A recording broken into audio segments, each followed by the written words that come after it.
Be ready. 5 seconds.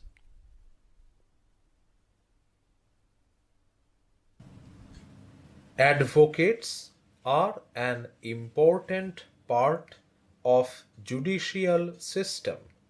They are not only the officers of the court, but they also act as an important bridge between those who seek justice and those who are empowered under the law to give justice.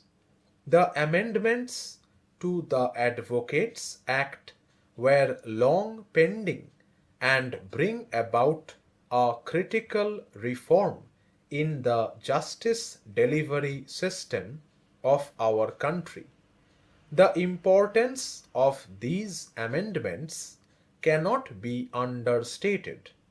While these amendments are important, questions can only be raised when the state agencies act against lawyers. Secondly, the enforcement mechanisms will be required to implement this law. This is because while we want that some lawyers are punished, procedures also need to be brought about to ensure that there is no unnecessary persecution of any genuine lawyer, and through these amendments the independence of judiciary is not hindered. One of the most crucial components of the justice delivery system in India is its human resource element, which is the advocate. Their role cannot be understated in the whole process. They act as a bridge between the aggrieved and the adjudication institution. They also play an important role in shaping our society, and not to forget their role in assisting courts to arrive at several judgments protecting the environment. A verification drive by the Bar Council of India found that only 50% of practicing lawyers in India were genuine. This number was heavily reported in the media. There needs to be a single public register for all the advocates across the country, which can be accessed by the public to cross verify the claims of educational qualifications of the advocates. Advocacy may look like a very glamorous profession, but for those who are in the practice of law, it is far from the truth. The Advocates Act needs to be further amended to ensure that certain benefits of social security are also extended to the junior advocates, and to ensure that advocacy as a profession can retain the best talent. In this regard, there is no provision. I would like to suggest to the law minister to take steps to ensure that first generation advocates are also benefited from the targeted government schemes for health, housing, and other schemes, so that they may be able to earn a respectful livelihood. Despite the importance attached to this profession, there are no concrete measures in place to ensure the social security of the advocates. The bill seeks to establish a central tribal university in Telangana. The main focus is on enhancing the access, ensuring quality of higher education, fostering research facilities, and promoting advanced knowledge in tribal art, culture, customs, and technology for the tribal population across India.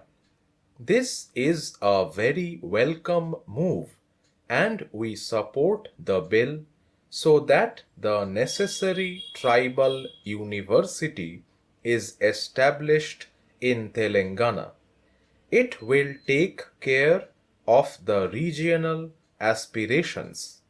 Having a tribal university will foster the tribals to get access to education, research, preserve our culture, increase access and quality of higher education, and promotion of higher education and research.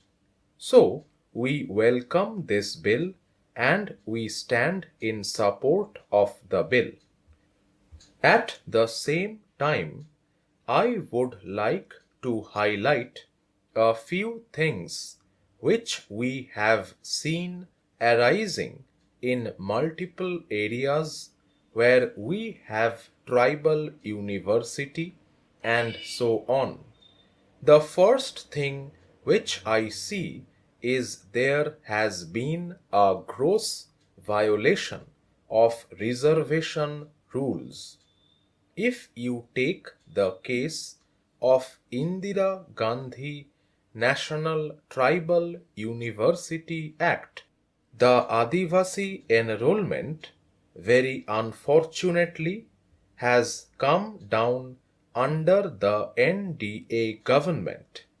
If you see, there is a drastic drop in the Adivasi students studying in the tribal university.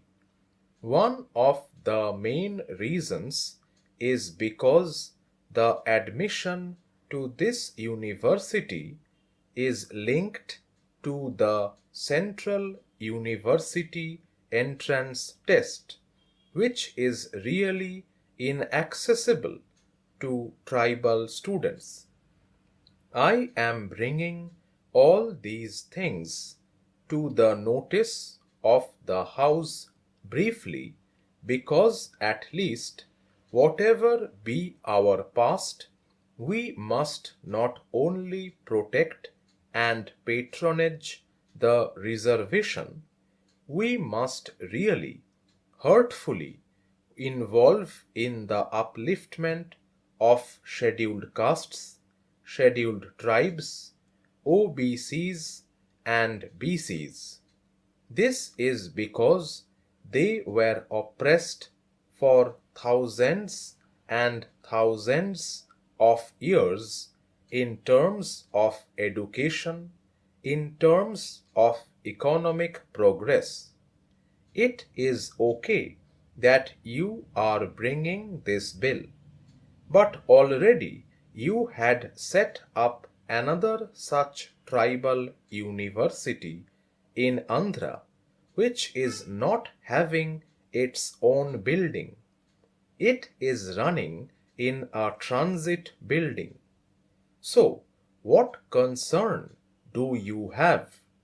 This bill is being brought to the House out of compulsion and to meet the mandate which was given to you earlier by the government. But in spirit, I am having my own doubt about the delivery by the government. I would like to ask the minister a few questions. I am making a completely academic speech, not political. I would like to make that point very clear.